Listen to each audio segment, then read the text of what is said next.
You're gonna kill me. You're gonna kill me. You're funny. Why you didn't say nothing? At the beginning. Remember we came back in. We got her back. You probably ain't got time. Oh Lord, I'm so sorry.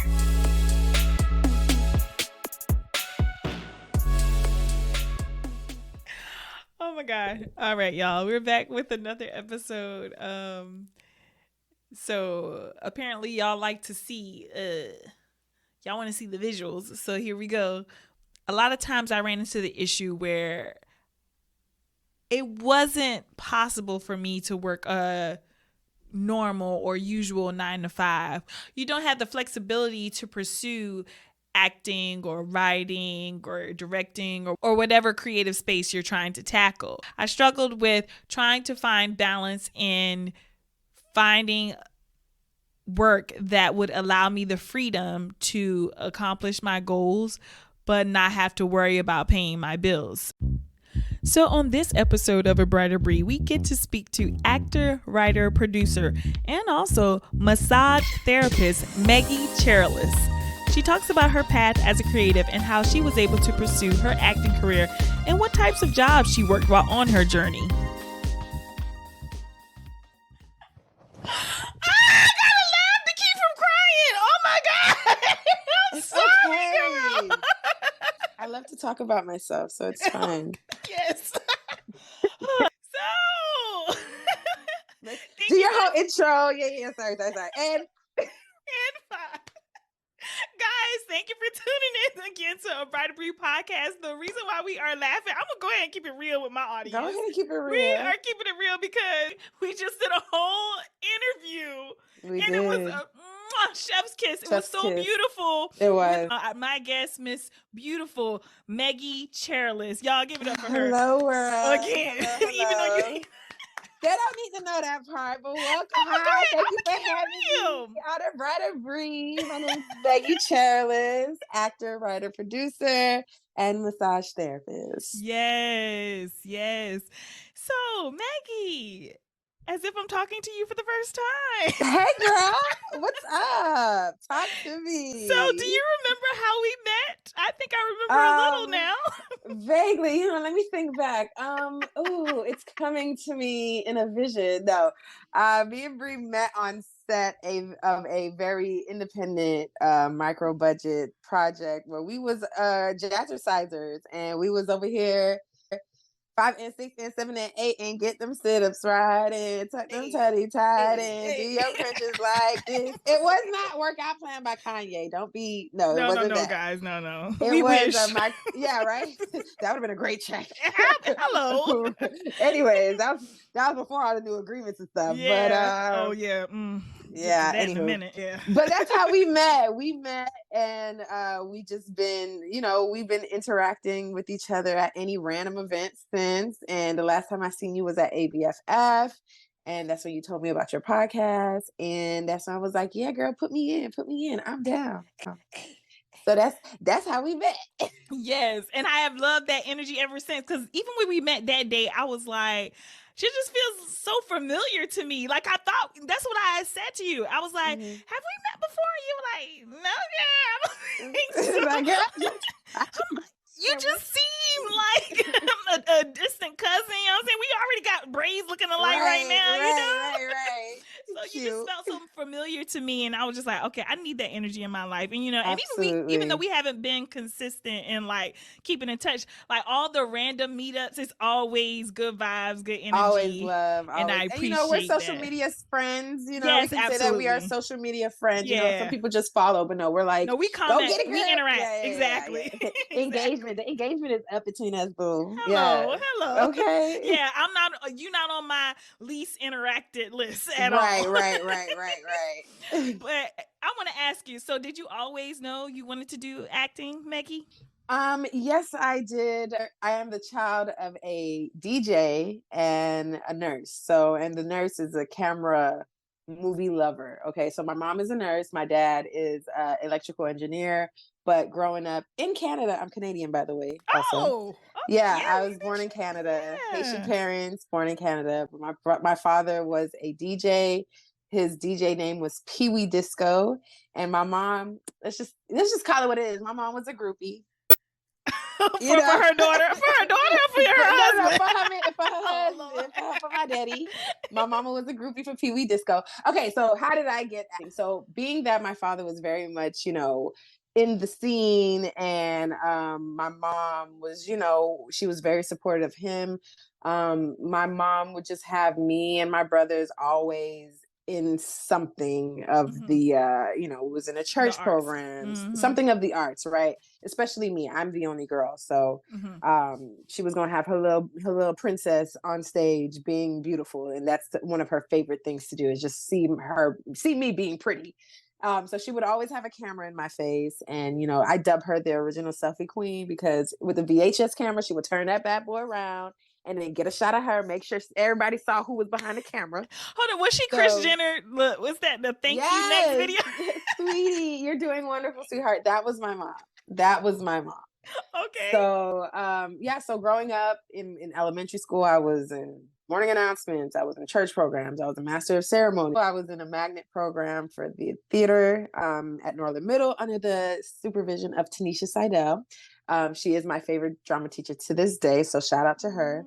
And after middle school, my parents, being the Caribbean people that they are, said that I needed to do something a little more practical. So I then transitioned into the medical part of my life, which took a hold of me for the 10 years from high school to graduating college to after college. That's what I did. So yes, I always knew I wanted to be an actor. Yeah. Even as a little girl, when he was like, "What do you want to be when you grow up?" You'll find a piece of paper on it and some crayons that says a model or actor. I've always wanted to be that. Garcelle Beauvoir, Fancy from Jamie Foxx. She was a Yes. big inspiration to me because she was the only Haitian I knew on TV. And me and my mom shared a bond with her, because it's like, wow, a Haitian on TV. You never see Haitians, especially in the 90s. You didn't see no Caribbeans. You didn't know they were Caribbeans until now, later right? on.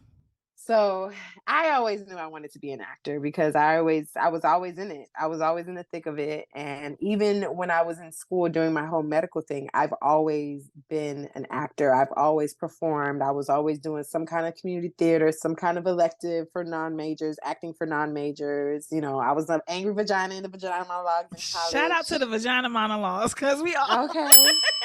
all had our vagina monologue. Okay, we all got a little taste of that. So that is my upbringing, or my coming about story. So we met in LA, and right now you're based in Florida, South Correct? Florida. Yes, that is correct. Okay. So how did you make that transition going to LA? Did you always know that? Was it right after college? No, because right after college, I knew that I was going to be a physical therapist, right? Because that's what I was supposed to do. So I started working in a physical therapist office, and one of the lead therapists suggested I become a massage therapist. And then I became a massage therapist, and then I shortly quit that physical therapy job and became a massage therapist full time. And then while I was doing massage therapy, I was still acting. I was still, trying to, I was still doing what I love. And around that time, I got signed with a manager, and then she got me my first SAG credit. And then I just started thinking grand scale. I was like, okay, so if we're going to do this, we're going to do this for real. We're going to take our talents out of South Florida, because unfortunately in South Florida, unless you habla Espanol, you ain't going to be on TV. I'm sure you're not going to book as much as the other interesting other people that habla Espanol. You Even know what though I mean? the Haitian community is big in South Florida, right? I can say that the Haitian community is massive, but the lack of support for production, got you, for independent, still black anything across the diaspora, across the diaspora, across the nation, black art cinema is a very it's so hard to get funding, support, whatever, but we do it. But we're doing it guerrilla style. We're doing it independently. We're doing it, we're not paying the crew. You're not going to get paid for this. Do you want good footage? Do you want to be seen on TV? Okay, well, come work with us. We ain't got nothing to pay you, and that's what I'm doing out here. I'm not I'm doing multiple independent projects out here. But how did I get to LA? Okay, so sorry, I know I get tangent. This is what happened we had last time. No, it's good. It's fine. We're trying to remember all the things we said again, y'all. So how did I get to LA? So after I got my license as a massage therapist, after I got my manager, I just started working as an actor, full time, technically in South Florida, and I knew that I needed more. So I just was making a lot of money as a massage therapist. I was about to say, let's not forget that part. You was making that guap, because sometimes people think it's not even just about the money. Like, if it was just about the money, you would have stayed massage therapy, but acting was a part of your heart. Life. And it's your passion. Yes. It's not just a dream. It's just, it's an active purpose you're trying to fulfill. It's a purpose that you're trying to fulfill. Because if I could, like I said, I could be making $100,000 a year working as a full-time massage therapist, but I just choose not to because I don't want to be, I don't want to be confined 5 days out of my life to one thing. And I'm a Sagittarius. I got to have freedom. I got to have it. I got to have it. I got to have it. But how did I get to LA? So after I did all that, I went to Atlanta because I had the thought in my mind that I was going to move to Atlanta to pursue an acting career full time. Mm-hmm. But around the same time, I was still applying to acting schools nationwide. And then lo and behold, I got a scholarship for the Beverly Hills Playhouse in LA. Okay. So I was like, okay, sorry, Atlanta, you ain't giving me no scholarship. I'm going to LA. So I packed all my things and I moved to LA when I was like 25, 26. And I moved to LA and I just started my journey there professionally as a full-time actor. I transferred my license as a massage therapist to LA. So I was, I found a job that was very lucrative. It was a cash job. And that's how I got to LA. Now, how did you juggle auditioning and working to pay bills in LA? Because we know, it's expensive. It's expensive, and just finding, like you said, that having that freedom, you knew you didn't want to work 5 days a week, So I'm just like, a lot of people don't know that starting the business. I didn't know that, So I'm just like, what advice can you give, or how did you tackle it in LA? I behoove a lot of up and coming artists to get yourself some type of trade work, some type of quick money situation. It's a lot of digital things that are going on now that you can learn and be, do that part-time, but that will make you a lot of money. So I knew that I didn't want to be sitting at nobody's desk.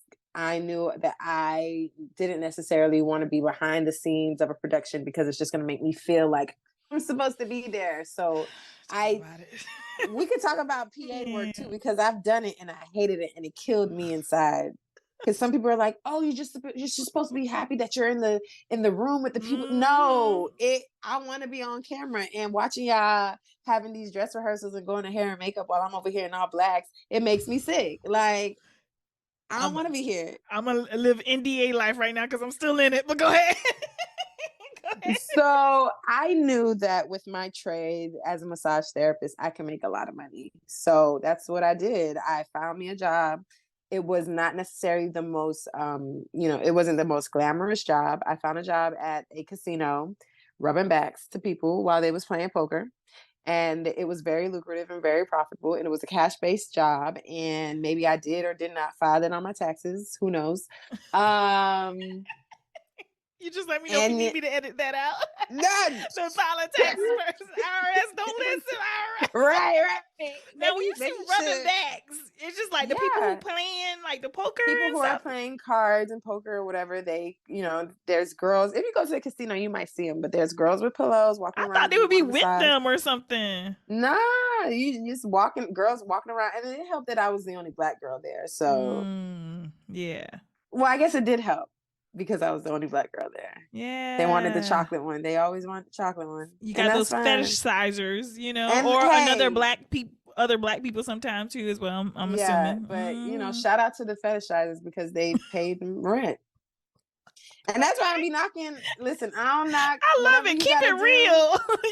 Whatever your little Yes. side hustle, you sell pictures of your toes on the internet, and you making who Yo. knows how much you making money. Because I'm trying to get in that area too. What's up? Talk about Somebody it. drop a link. I'm sorry.